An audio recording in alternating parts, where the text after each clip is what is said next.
Alhamdulillahirrabbilalamin. Assalatu wassalamu ala Muhammadin wa ala alihi wa ashabihi asma'in amma ba'du. Di kesempatan ini saya akan menjelaskan tentang MLM ya, multi level marketing.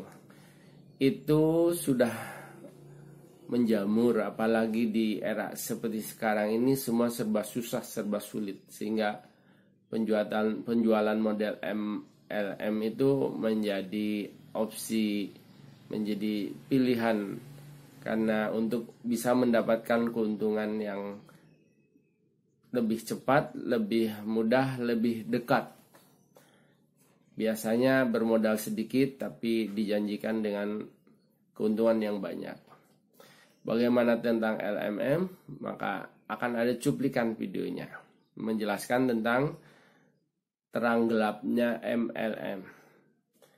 Jadi saya sarankan bahwa bila tidak terjadi transaksi, hanya sekedar menarik anggota disuruh bayar, itu sebaiknya dijauhi.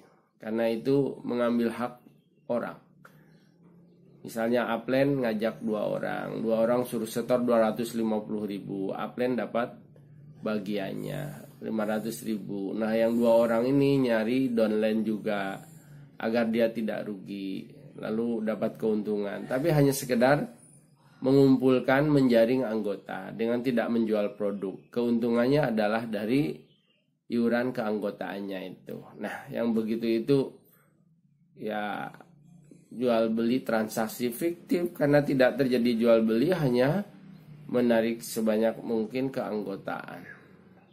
Yang paling susah, paling berat, paling merugi itu adalah yang downline bagian bawah.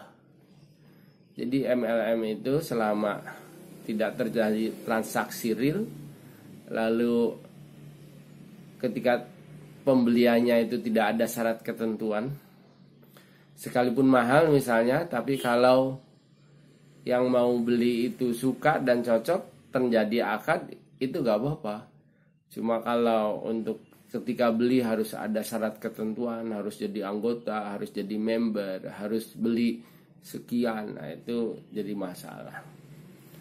Lalu tidak ada penipuan di dalamnya. Jadi khasiat dan keutamaan serta kualitas barang itu harus sesuai dengan apa yang dipromokan. Jangan sampai promosinya selangit tapi kualitasnya rendah sekali. Tidak ada penipuan, tidak ada goror, tidak ada penghisapan, tidak ada mengambil hak orang lain, lalu terjadi transaksi. Nah, itu MLM yang dari dulu, bahkan di situasi sulit ini semakin merebak dan mewabah. Lalu kalian bisa nyimak tentang apa dan bagaimana MLM, walau singkat, hanya durasi 9 menit. Woi Google. Hai Mas Bro. Apa kabar? Lagi di mana? Kabar baik dong. Saya sedang di rumah aja. Aku main ke sana ya. Ada bisnis baru nih. Pasti kamu mau nawarin MLM ya?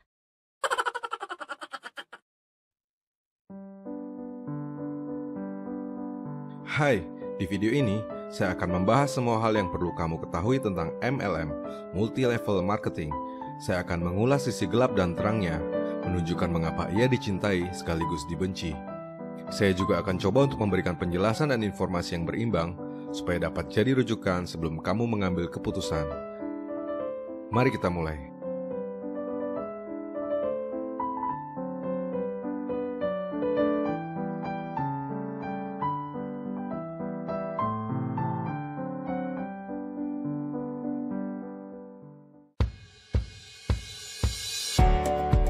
Multi-level marketing bukan anak kemarin sore.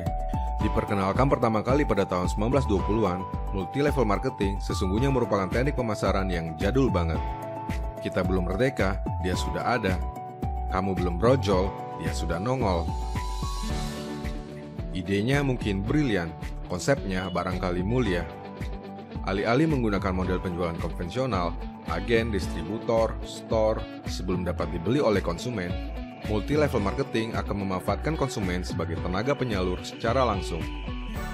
harga barang yang ditawarkan di tingkat konsumen adalah harga produksi ditambah komisi yang menjadi hak konsumen karena telah membantu kelancaran distribusi. MLM merupakan variasi paling populer dari skema penjualan langsung, direct selling, yang merevolusi pemasaran konvensional pada zamannya, mendobrak status quo, membongkar eksklusivisme, sekaligus membuka pintu lebar-lebar bagi setiap orang untuk dapat menjadi agen, distributor, pemasar. Di mana kita tahu, pada model yang konvensional, akses seperti itu tidak tersedia bagi setiap orang. Tapi kenyataan memang tak seindah teori. Dalam 1 dekade belakangan, MLM yang juga sering disebut sebagai network marketing justru menjelma jadi sesuatu yang negatif dan kontroversial. Sebuah studi atas 350 bisnis model MLM yang diterbitkan oleh FTC melaporkan jika setidaknya 99% orang yang bergabung dengan perusahaan MLM justru kehilangan uangnya. Lalu pertanyaannya sekarang, sebetulnya apa yang salah dari MLM? Jawabannya, menurut saya, nggak ada yang salah. Ora ono, indak ado, idak kate. Yang salah adalah manusia yang pandir dan serakah. Dalam perkembangannya, kebanyakan MLM justru beralih fungsi jadi bisnis rekrutmen, di mana peserta downline didorong untuk berpegang pada keyakinan bahwa mereka dapat mencapai pengembalian yang besar banget.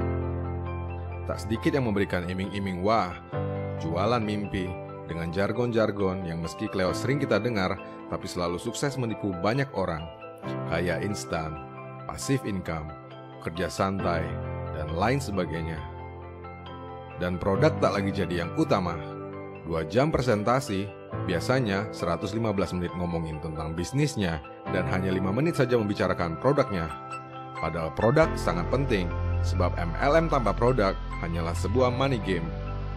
Tapi itulah yang lebih sering terjadi, oknum-oknum culas yang membidik orang-orang yang pandir dan serakah dengan menyulap MLM jadi money game, skema Ponzi, skema piramida, dan berakhir dengan scam, kabur bawa lari uang member tanpa jejak. Maka tak heran apabila kemudian MLM menjadi ilegal di beberapa tempat dan diatur secara ketat di beberapa negara. Di Indonesia sendiri, perusahaan MLM harus mengantongi SIUP-L, yaitu Surat Izin Usaha Penjualan Langsung, yang diterbitkan oleh BKPM dengan masa berlaku selama 1 tahun untuk perusahaan yang baru dan berlaku 5 tahun dan dapat diperpanjang untuk perusahaan yang sudah berjalan dan dinilai baik. So dengan demikian, multi-level marketing sejatinya adalah bisnis yang legit, meski saya sendiri tak pernah berminat untuk menjalankannya. Saya tentu tidak anti MLM, saya hanya merasa jika model bisnis atau pemasaran tersebut tidak cocok dengan saya. Dan faktanya, MLM memang tidak cocok untuk banyak orang.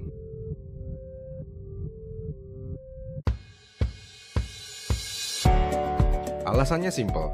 MLM adalah model bisnis dan pemasaran yang luar biasa menantang, yang sudah pasti tidak seindah kata para leader, tak sehalus jas dan dasi yang mereka kenakan, tidak semengkilap Ferrari dan Mercy-nya, tidak selantang yel-yelnya.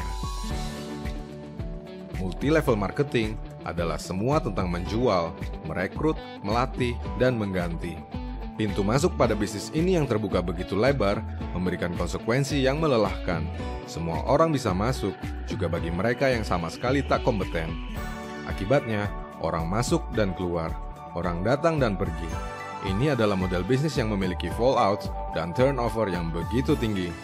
Dan tak seperti yang sering diberitahu oleh orang yang pernah memprospekmu, MLM bukanlah bisnis paruh waktu atau sambil-sambilan. Saya mengenal beberapa orang yang sangat sukses dari MLM, dan saya tahu tak ada satupun yang mengerjakannya secara part-time.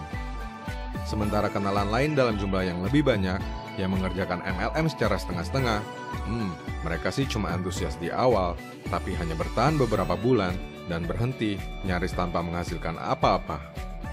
Orang-orang yang berhasil di MLM adalah mereka yang mau bekerja keras, tidak sensitif dengan penolakan, tidak bermasalah dengan turnover yang tinggi, tidak khawatir dengan orang yang datang dan pergi.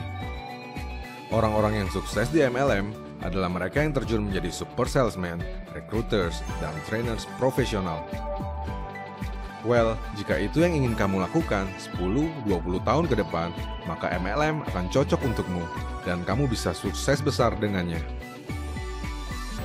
Satu-satunya saran yang dapat saya berikan adalah memilih perusahaan MLM yang besar, karena kamu hanya dapat membangun bisnis yang besar di perusahaan yang berumur panjang. Untuk menemukannya, kamu dapat merujuk pada APLI. APLI adalah singkatan dari Asosiasi Penjualan Langsung Indonesia, suatu organisasi yang merupakan wadah persatuan dan kesatuan tempat berhimpun para perusahaan penjualan langsung, termasuk perusahaan yang menjalankan penjualan dengan sistem berjenjang atau multi-level marketing di Indonesia. APLI juga merupakan bagian dan satu-satunya asosiasi penjualan langsung di Indonesia yang telah diakui oleh Federasi Penjualan Langsung Internasional atau World Federation of Direct Selling Association, WFDSA. Dan meski perizinan resmi hanya membutuhkan SIUP L, tetapi saya sangat menyarankan kamu untuk memilih perusahaan MLM yang menjadi anggota APLI. Lalu pertanyaan pamungkasnya, bagaimana hukum MLM dalam agama? Untuk menjawabnya, mari kita minta bantuan teman. Oi Google, please call a friend. Menghubungi Ustadz Felix Xiao. Halo bro. Halo bro. Mau tanya tentang pandangan Ustadz terhadap MLM. Ya, pertama-tama saya disclaimer dulu bahwa bicara tentang ekonomi syariah ya, bahwa saya kan bukan orang yang belajar ekonomi syariah. Hanya saja memang terhadap kehidupan sehari-hari kan kita pasti punya hukum ya, pasti punya pilihan-pilihan hukum terhadap apa yang kita lihat sehari-hari, termasuk dalam ekonomi. Walaupun kita disclaimer sekali lagi, karena urusan ekonomi ini kan agak panjang ya. Kadang-kadang orang bisa berlainan pendapat, karena hanya memang sesederhana faktanya berbeda. Karena di dalam Islam tuh fakta yang berbeda dikit aja itu bisa menghasilkan kesimpulan hukum yang berbeda. Cuman saya ada melihat banyak hal yang sama dalam MLM ini, level marketing. Nah kalau kita lihat dari segi MLM yang awal dulu deh, yang misalnya yang umum kita temui. Kalau yang saya lihat, wah ini MLM ini terlalu too good to be true lah kira-kira gitu. Banyak janji, lalu kemudian seolah-olah sangat mudah. Dan saya tuh dari dulu sebelum masuk Islam pun sudah meyakini bahwa kalau seandainya kita itu mencapai sesuatu dengan cara mudah itu nggak ada. Jadi kalau kita mau dapat sesuatu yang baik, ya kita harus bekerja keras. Kalau misalnya penjualannya secara biasa, jualan secara langsung, itu kan nggak ada masalah. Yang problem kan adalah ketika terjadi pemasaran berjenjang itu ya, multi level marketing. Yang ternyata kalau misalnya kita lihat orang prospek dulu ketika masuk kuliah dan terus di prospek, maukah Anda mendapatkan begini dan segala macam.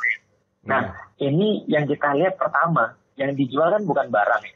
Yang dijual bukan barangnya, tapi sebenarnya dijual adalah metode multi level marketingnya. Jadi artinya entah diakui atau tidak diakui, tapi yang dicari orang ketika masuk MLM itu bukan mencari barangnya atau bukan lebih kepada barangnya, tapi sesuatu yang diinginkan dari sana itu berupa bonus atau poin dalam segala macam bentuk MLM-nya ini.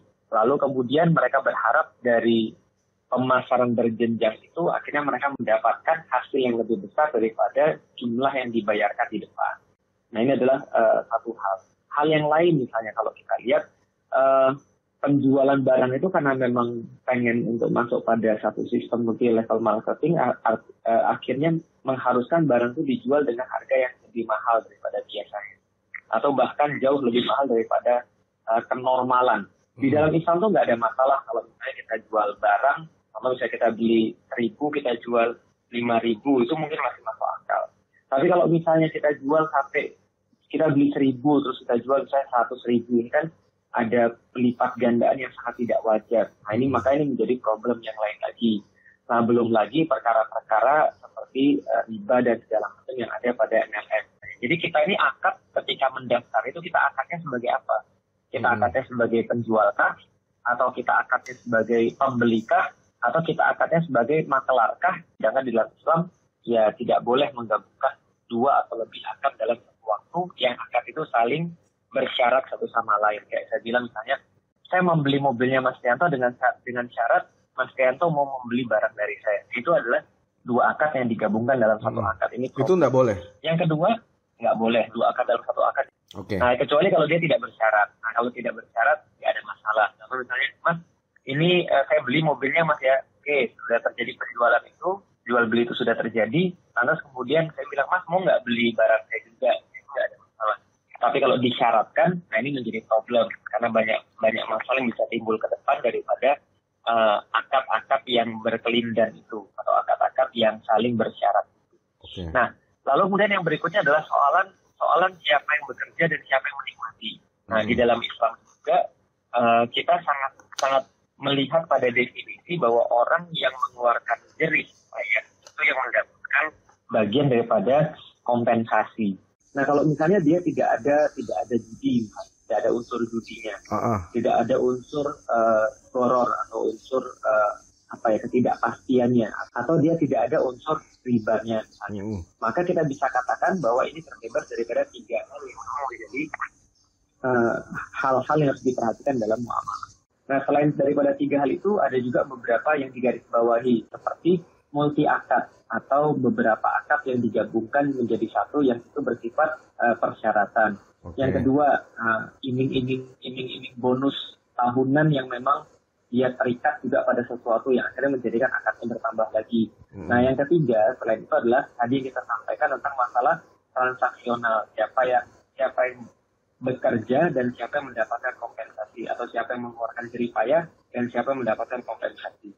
Nah, apabila itu semuanya bisa kemudian untuk disesuaikan dengan koridor-koridor kalau di dalam Islam ya, maka ya itu menjadi sebuah model bisnis yang tidak ada masalah sebenarnya, selama itu tidak ada perkara-perkara yang diharamkan tadi. Jadi Ustadz, kesimpulannya adalah MLM selama dia tidak judi, tidak riba, tidak goror, dan selama itu akadnya baik, artinya boleh dilakukan. Walaupun itu jarang ditemui. Walaupun jarang. Tapi itu boleh dilakukan. Tapi kalau ada mengandung judi, goror, dan riba, itu tidak boleh dilakukan. Thank you banyak, bro. Ya. Sip. Oke. Thank you, bro. Ya. Jadi, bagaimana menurutmu? Silakan tinggalkan komentar dan berikan pendapatmu, atau ceritakan pengalaman yang kamu miliki dengan multi-level marketing.